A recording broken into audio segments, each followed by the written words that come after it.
Bienvenidos, susurradores. Hoy, nos adentramos en los fríos y asépticos pasillos de la morgue, un lugar donde la razón y la ciencia luchan contra el misterio. Lo que van a escuchar a continuación no es una historia de fantasmas, sino el relato de un forense, un hombre que creía en la lógica, en los hechos, en la verdad que la ciencia revela. Pero el caso de la mujer de Granada no obedecía a ninguna ley conocida.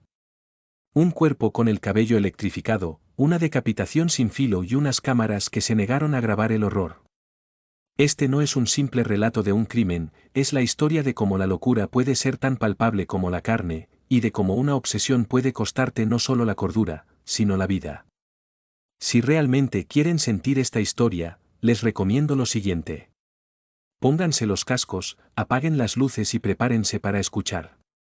Porque a veces, el horror no está en la oscuridad, sino en la luz de lo que no puede ser explicado. El doctor Elías Castillo siempre había considerado su trabajo como un ejercicio de lógica y pragmatismo. 25 años como forense en Andalucía le habían enseñado que la muerte, a pesar de su dramatismo inherente, era un proceso ordenado. Los cuerpos contaban historias, y él era el único que sabía leer su último capítulo. Las heridas hablaban de violencia, las toxinas de veneno, y la descomposición del paso implacable del tiempo. Su oficina, un santuario de la razón, estaba atestada de manuales de anatomía y fotografías de casos resueltos, cada una un testimonio de que, al final, la ciencia siempre vencía al misterio. Pero el 14 de marzo, una llamada a altas horas de la noche cambió todo. No era un asesinato rutinario, ni un accidente de carretera.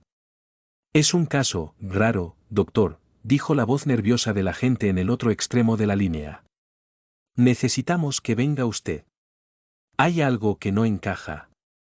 El cuerpo fue encontrado en una casa en las afueras de Granada, una villa de aspecto decadente con una vista privilegiada a la Alhambra, que esa noche parecía un castillo de fantasmas bañado por la luna. El aire, a pesar de la brisa fresca, olía a algo agrio y metálico. A primera vista, la víctima era una mujer joven, de unos 30 años, que yacía en el centro de una sala circular.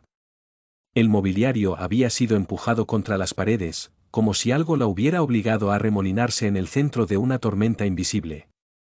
La autopsia preliminar se realizó allí mismo, en el improvisado escenario del crimen. Elías pidió que el cuerpo fuera fotografiado con una de sus viejas cámaras Polaroid, prefería la inmediatez y la frialdad de la química a la fugacidad del mundo digital. Pidió también que se usara una cámara Betamax, su compañera inseparable para documentar los casos más complejos. El forense se arrodilló, su vista aguda escudriñando cada detalle. Fue entonces cuando notó el primer detalle que rompería el orden del universo que él conocía. El cabello de la mujer, largo y oscuro, no estaba simplemente desordenado. Estaba electrificado. Cada mechón se erguía, como si una corriente estática lo hubiera atravesado con una fuerza brutal. Se elevaba a unos centímetros de su cuero cabelludo, desafiando la gravedad y cualquier lógica conocida. Elías pasó una mano por encima, y el vello de su propio brazo se erizó. Era como si la mujer estuviera aún, de alguna manera, bajo la influencia de una tormenta interna. Su rostro era un estudio de la agonía. Sus ojos estaban abiertos de par en par, y sus pupilas, dilatadas hasta lo grotesco, parecían mirar a un horror más allá de este plano de la existencia. La boca estaba contraída en una mueca de puro terror, con los labios resecos y las encías expuestas en un rictus silencioso.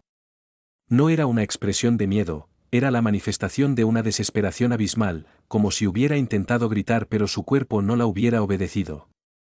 Elías recorrió el cuerpo con la mirada, buscando la causa de la muerte. Y la encontró. Su cuello no tenía marca de corte, ni de asfixia. Estaba dislocado. De una manera tan violenta que la cabeza de la mujer estaba inclinada en un ángulo imposible, casi como si hubiera sido decapitada por una fuerza invisible. No se trataba de una fractura, sino de una separación limpia, sin sangre, de las vértebras cervicales. Una decapitación sin filo. Una torsión tan extrema que Elías sintió un escalofrío que le subió por la espina dorsal. El agente a su lado carraspeó. Doctor, las fotos no han salido. Están completamente en negro. Elías no le prestó atención. Con sus guantes, palpó la piel de la mujer. Estaba fría, pero no con la frialdad de la muerte. Era una frialdad distinta, como la de un metal helado. Y luego, notó algo más, un olor. Un olor a vinagre y sal. Una combinación extraña, que se adhería a la ropa de la mujer y llenaba el aire de la habitación. No era un olor agradable, era corrosivo, como el que se produce al mezclar el óxido y el ácido. El forense se levantó, su mente frenética. Un cuerpo dislocado, cabello electrificado, y un olor a vinagre y sal. No encajaba. La ciencia, su fiel compañera, había cerrado la puerta en su cara. Pidió a su asistente que revisara la cinta de la Betamax. El mismo resultado. Un silencio absoluto, una negrura total, como si la cámara se hubiera negado a grabar el horror. A partir de ese momento, la investigación se volvió una obsesión. Elías se sumergió en el pasado de la mujer, buscando respuestas donde la lógica no las ofrecía. Su nombre era Inés. Se descubrió que tenía conexiones con un grupo satánico en Francia, un círculo de jóvenes fascinados por el ocultismo y las artes oscuras. Se reunían en casonas abandonadas, recitaban oraciones a entidades ancestrales y experimentaban con rituales de sangre. Pero Elías descubrió algo más perturbador. Inés había dejado ese grupo, o eso se creía. Había vuelto a su natal Granada para cuidar de su madre enferma. Y allí, sola y sin la protección de su círculo, se había adentrado en una rama del ocultismo mucho más peligrosa, el espiritismo. Practicaba sola, en la villa de las afueras, usando tableros de ouija y sesiones de invocación para contactar con los muertos. Su objetivo, el más personal y doloroso de todos, era contactar a su hermano menor, fallecido años atrás en un accidente de coche. La familia de Inés era devota. Ultra religiosa, de esa fe que no se doblega ante la razón, sino que se aferra a la culpa y al dogma. Elías se entrevistó con ellos, y lo recibieron con una mezcla de hostilidad y miedo. La hermana de Inés, una mujer mayor con el rostro surcado por la amargura, fue la única que habló. Mi hermana, se había perdido, dijo con voz temblorosa. Se había llenado de maldad. Creímos que el diablo estaba en ella. Elías intentó mantener el control de la conversación, pero las respuestas de la hermana eran evasivas. Había un secreto. Y él estaba a punto de descubrirlo. Revisando el cuaderno de Inés, encontró el último ritual, el que la llevó a su perdición. Se llamaba, la invocación del lamento. Una antigua ceremonia que prometía traer de vuelta a los que se habían ido, a cambio de una ofrenda. Los últimos escritos de Inés eran desesperados. Había encontrado la forma de comunicarse con su hermano, pero algo había salido mal. En las últimas páginas, su caligrafía se volvía frenética, llena de garabatos ininteligibles, como si algo se hubiera apoderado de su mano. La última frase, escrita con una letra temblorosa, decía, no era él. No es él. Elías se dio cuenta. Inés no había contactado a su hermano. Había abierto una puerta. Y algo más había respondido a su llamado.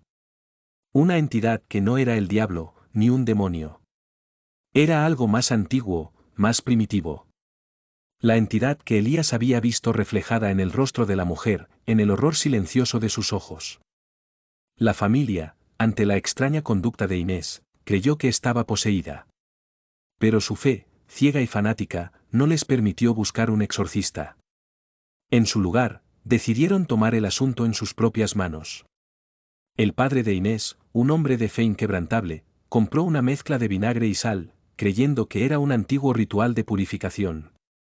Lo obligaron a beberlo durante el exorcismo familiar que le practicaron en esa sala circular. Elías lo supo por la autopsia.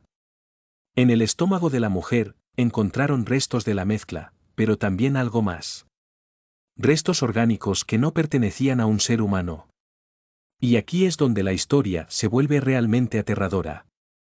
La mezcla de vinagre y sal, en lugar de purificar, actuó como un catalizador. Provocó una reacción violenta. El cuerpo de Inés se contrajo en un espasmo de agonía, sus músculos estallando por dentro. El vinagre y la sal la consumieron, y en el proceso, la entidad que la poseía intentó escapar. Rompió el cuello de la mujer con una violencia inimaginable, en un intento de liberarse. No la decapitó. La dislocó. La hizo estallar por dentro, como decía el agente. Fue la culminación de un ritual fallido, de una batalla por un alma que terminó en un horror silencioso. Elías nunca fue él mismo. El caso de Inés, la mujer con el cabello electrificado, se convirtió en su obsesión. Dejó de ser el forense pragmático que creía en la lógica para convertirse en un hombre atormentado. El resto de la comunidad científica lo ridiculizó. La policía cerró el caso como un accidente en un rito de secta, pero Elías sabía que no era así. La falta de pruebas, la cámara que se negó a capturar el horror, se convirtieron en la prueba de que algo más había sucedido. El caso lo llevó a perder su prestigio, su cordura. Se le veía por los pasillos del forense, un fantasma con el rostro ceniciento, con la Polaroid y la cinta de Betamax en sus manos, como si intentara, una y otra vez, ver lo que las cámaras se negaron a grabar. Su mente, una vez un santuario de la razón, se había convertido en un campo de batalla. Una mañana, el conserje lo encontró en su oficina. Elías estaba sentado en su silla, con una Polaroid en la mano. La foto estaba completamente negra, pero su rostro reflejaba un horror que trascendía el de Inés. El cabello se le había erizado, como si una corriente estática hubiera atravesado su cuerpo. Sus ojos, abiertos de par en par, miraban a un punto fijo en la pared. Y Elías, el hombre que creía en la lógica, había sufrido una decapitación sin filo. Su cuello, dislocado, se había torcido en un ángulo imposible, y en su rostro había una expresión de puro terror, un eco del horror que había consumido a Inés. Y en la mesita de al lado, una pequeña botella con vinagre y sal. La historia de Elías Castillo, el forense que perdió su alma en el último caso, se convirtió en una leyenda de los pasillos del forense en Andalucía. Una leyenda que advertía de los peligros de mirar demasiado de cerca al abismo. Porque a veces, el abismo te devuelve la mirada. Y el horror que ves, se queda contigo. Y así concluye el relato del doctor Elías Castillo. Una historia que nos recuerda que incluso en los rincones más racionales de nuestra existencia, hay grietas por las que se filtra lo inexplicable. La ciencia nos da respuestas, sí, pero ¿qué sucede cuando esas respuestas desafían toda lógica? Cuando las pruebas se niegan a ser capturadas, y la verdad se esconde en la locura. El caso de Inés sigue siendo un enigma en los archivos forenses de Andalucía, un susurro que se niega a ser olvidado. Una advertencia silenciosa para aquellos que, como Elías, se atreven a mirar demasiado de cerca al abismo. Porque a veces, al desentrañar el horror de los demás, el horror se enraiza en nosotros mismos. Si esta historia les ha provocado escalofríos, si les ha hecho cuestionar los límites de lo real, déjenos un like y compartan sus teorías en los comentarios.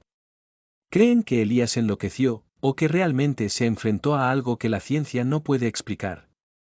Y si quieren más historias que desafíen la razón y les quiten el sueño, suscríbanse a Susurros en la Noche. Porque en la oscuridad, siempre hay más para descubrir.